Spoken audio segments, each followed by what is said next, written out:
Algemesí al debat és un grup de joves acostumats a entrevistar i posar damunt la taula temes de la política actual. Avui, BercaTV els proposa canviar els papers i seran ells els que ens mostraran més del seu projecte. Hola, molt bon dia. Avui tenim amb nosaltres, així, a Berca Televisió, alguns dels components de la plataforma d'Algemesí al debat. Ells són Francesc Teodoro, Alexis Lara, Daniel Bressó i Albert Sanz. Molt bon dia. Bon dia. Cal recordar que Algemesí al debat, com bé es defineix a Facebook, és una plataforma independent de debat, amb la intenció de fomentar una democràcia més participativa. Però qui millor per explicar això que algú de vosaltres? Per exemple, Alexis, podries explicar de què es tracta i alguns debats que heu fet que han tingut més transcendència? Sí, sap que és una de les definicions complicades perquè nosaltres portem explicant-la des de 2013 i així i tot considerem que la gent encara no ho ha captat del tot perquè la participació en el que ve ser que en la nostra societat no està molt extesa. De fet, nosaltres quan plantejàvem l'assemblea oberta d'Algemesí Debat en octubre parlàvem del concepte de demos kratos, que és democràcia, és poder del poble. I al nostre entendre, democràcia implica necessàriament també tindre participació. És una de les definicions intrínseques de la paraula, perquè sense participació, sense aquest ímpetu de la societat per participar de la política, seria impossible tindre una democràcia plena.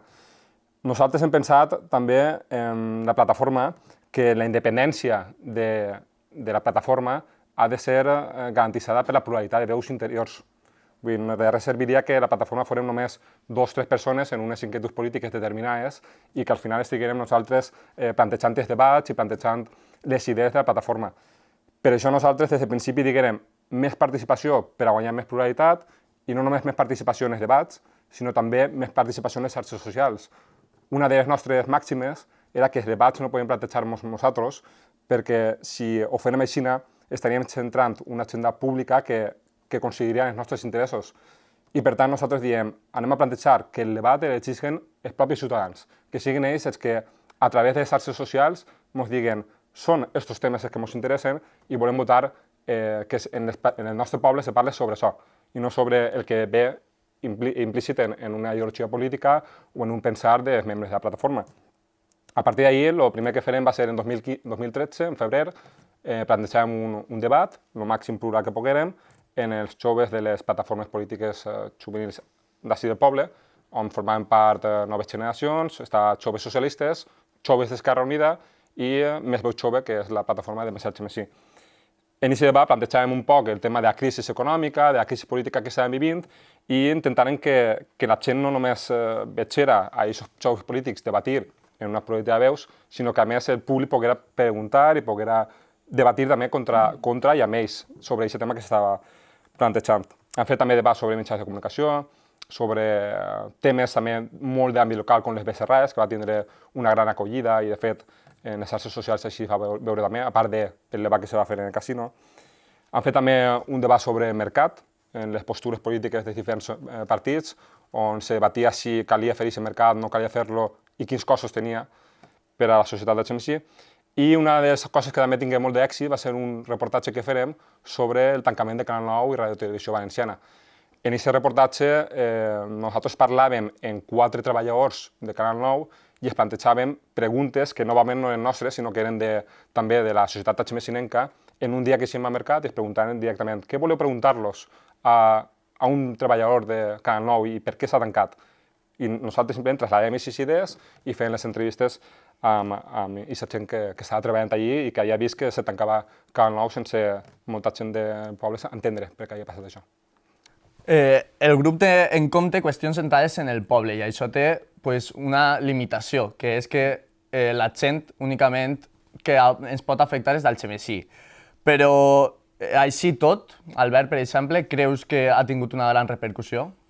Bé, nosaltres creiem que sí, que des de la humilitat, com ha dit Alexis, sí que ha tingut una gran acollida, la veritat, perquè des d'un primer moment era una cosa que no existia al poble i nosaltres veiem una falta ahí en el moment aquest polític. I com ha nombrat Alexis, el meu company, en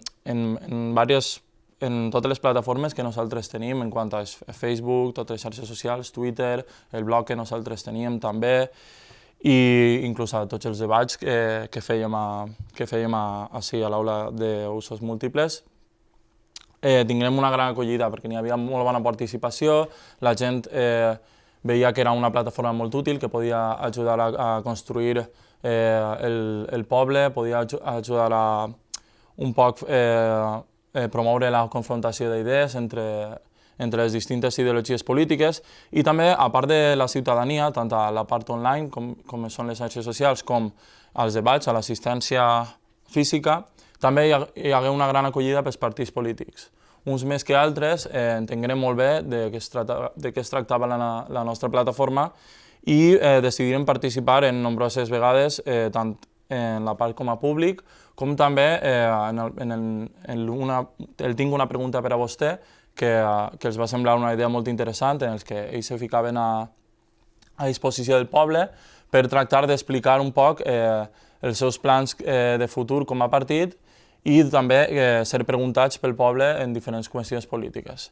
Això va interessar molt i, per tant, es va reflexar d'una manera en quant a visites a YouTube, en quant a retuits a Twitter, en quant a moltes participació també a l'hora, com deia Alexis, de l'elecció dels temes en Facebook, per exemple. I, bueno, deies limitades, però en realitat no tan limitada perquè el Xemesià Elevat és una plataforma que nosaltres, com ja ha passat i ara explicaré, estem desitjosos sempre de que es copie, de que es pugui exportar el nostre format cap a altres pobles. I, de fet, ja va passar a la universitat on jo residisc, que és la UPB, en el campus de Gandia, la EPSG. Jo vaig, arran del reportatge que vam fer sobre el tancament de Canal 9, nosaltres decidíem projectar-lo allí. Una sèrie de persones, una sèrie d'alumnats de diversos pobles, els va agradar molt la idea perquè, a part de jo explicar el reportatge, també vaig explicar el que era la plataforma. I aleshores decidíem copiar. I res, i per tant, per això dic que és limitada perquè al final sí entra als interessos del poble, però la nostra idea, la nostra il·lusió al final és exportar-ho a altres llocs per a que aquesta limitació no siga la que pot malsonar per la paraula, sinó es pugui divulgar cap a altres pobles i internament les persones d'un mateix lloc puguen debatir i al final puguen ajudar a traure els problemes i les inquietuds de cada poble. I això és. De quanta gent estem parlant quan va néixer el Xemesià Elevat? O sigui, quin era l'objectiu d'aquells pioners? Fixa't que al principi la història és un poc curiosa perquè érem simplement dues persones, érem estudiants, jo en aquell entonces estava estudiant sociologia i el meu company estava fent dret i els dos teníem inquietuds polítiques al veure que la societat en general, la societat espanyola en particular, estava tinguent problemes de desafecció política. Una desafecció política que al nostre entendre se traduïa en problemes molt greus per a la societat en el moment en el que si la gent no participa i no s'implica en la vida política, qualsevol partit o qualsevol ideologia extrema, com hem vist en la història, podria apoderar-se d'aquest buit i intentar fer coses que serien contràries als interessos de la ciutadania. En aquest sentit, i a més recolzant-nos en els datos que dona el CIS, que la política, la classe política i els polítics en general eren el tercer problema per a la societat espanyola durant els últims anys, nosaltres pensàvem que calia fer alguna cosa. Però ens centràvem un poc en les associacions que hi havia i en els partits polítics i veiem que un dels problemes que veiem principals significava que quan feien un acte públic o quan feien alguna actuació, com a molt anaven la gent que ja estava molt vinculada a aquests partits o a aquestes associacions. I per tant no tenia repercussió mediàtica ni pública que nosaltres necessitàvem.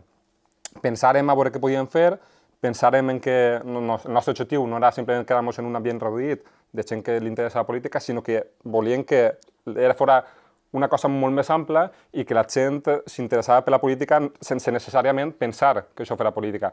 Perquè el cas de les Becerrades que hem mencionat anteriorment és un acte que se feia en el Xemesí, però també teníem un entramat polític darrere i un entramat ideològic darrere que la gent no veia així. En aquesta circumstància i en aquest entramat que teníem, nosaltres pensàrem en que la vinculació entre la societat i la classe política estava cada vegada més lluny.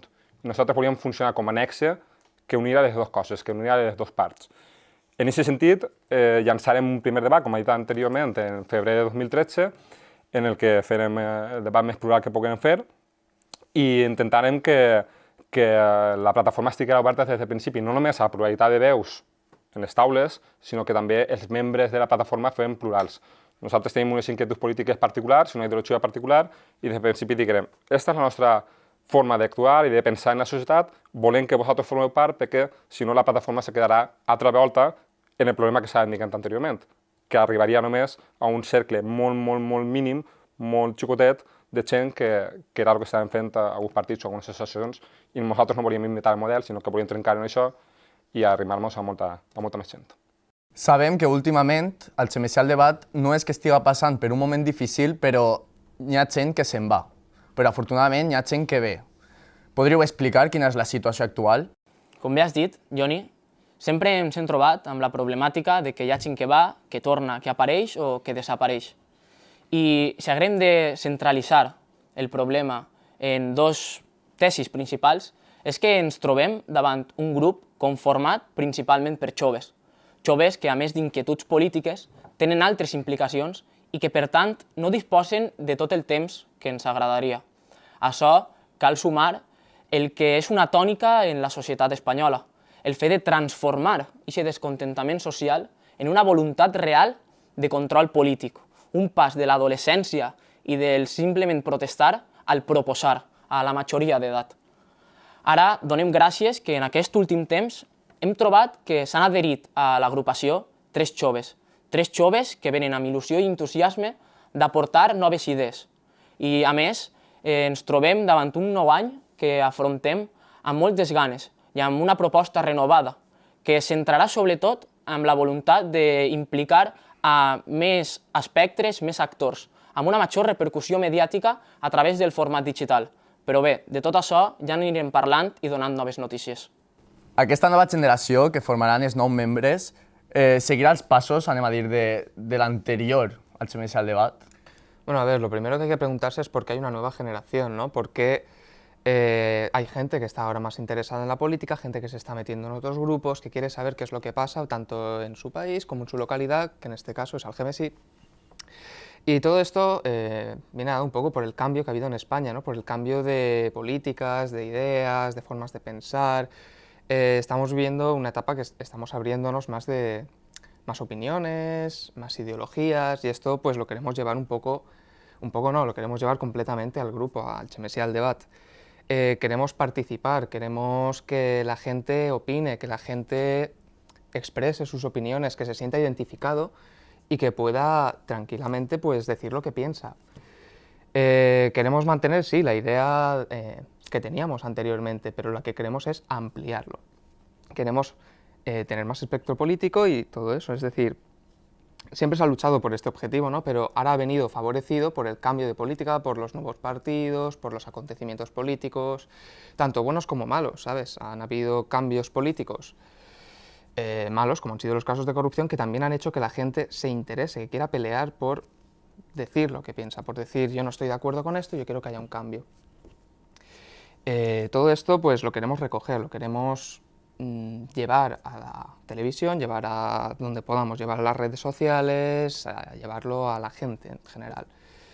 Y poco más que decir, queremos mantener la idea, solo que ampliar nuestro campo político. Quin missatge li enviaríeu a la gent que ens pot veure, tant a la gent que vol unir-se a vosaltres com a la gent que vol participar en els debats? Bé, el missatge que li podríem donar a la gent que està fora del Xemicial Debat, que ens veu per les xarxes socials, que ha vingut alguna vegada als debats i que de tant en tant es van interessant, però sembla que no acaben d'integrar-se, venen a alguna reunió, però la seva participació no és contínua. El nostre missatge és de que així estem, no? Que nosaltres volem continuar amb aquesta tasca. Pensem que aquesta plataforma està produint un xicotet canvi, no? Potser no és massa notori, però sí que es pot veure de vegades en algunes conversacions que tenim nosaltres, quan la gent, igual pareix un poc una sobrada en plan de que ens paren pel carrer, però sí que tenim alguns amics, alguns coneguts que ens diuen m'agrada molt la idea, no? Aleshores el missatge seria de que volem transmetre-los la il·lusió i les ganes per treballar per aquesta plataforma. Creiem que estem fent una bona tasca i ens agradaria continuar després d'aquests quasi 2 anys. També faria un poc un crit a l'hora de motivar a la participació femenina. No? Hem tingut 3-4 participacions en aquest grup, però sempre sembla que és el sector més minoritari i que pareix que li costa un poc més entrar en aquesta plataforma. Nosaltres tenim les mans ben obertes a totes les persones de qualsevol edat i de qualsevol sexe. Per tant, animar el sector femení per a que s'integren en la nostra plataforma. I res més, i animar una vegada més a totes aquestes persones que puguen estar interessades, perquè quan més siguem i quan més de més sectors, de més ideologies siguem, més sentit tindrà aquesta plataforma. Aquesta plataforma es caracteritza per la pluralitat. Si no hi ha debat intern entre nosaltres, difícilment anem a poder continuar, perquè al final estarem redundant, estarem parlant de coses que potser sense voler sols ens interessen a nosaltres, i al final el poble ha d'estar representat dins de l'associació.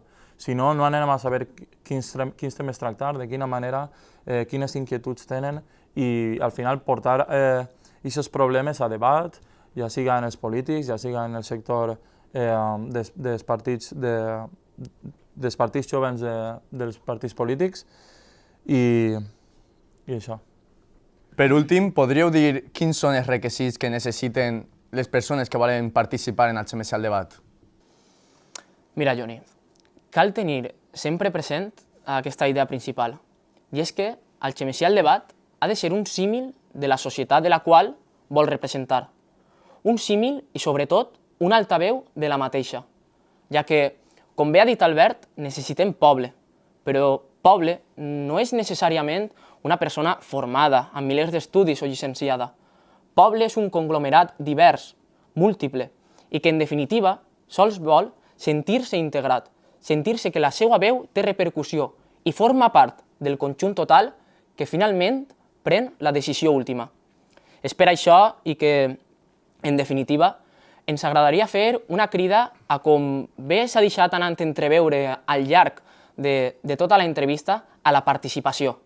Però una participació amb entusiasme, amb emoció, amb il·lusió. Amb emoció, sobretot, de saber que una democràcia sense participació és una democràcia morta. I una democràcia morta és el pitjor dels mals per a qualsevol societat. Doncs moltes gràcies per vindre, per mostrar-nos un poc més de la plataforma del XMC al debat, i gràcies a vosaltres per veure'ns i fins prompte.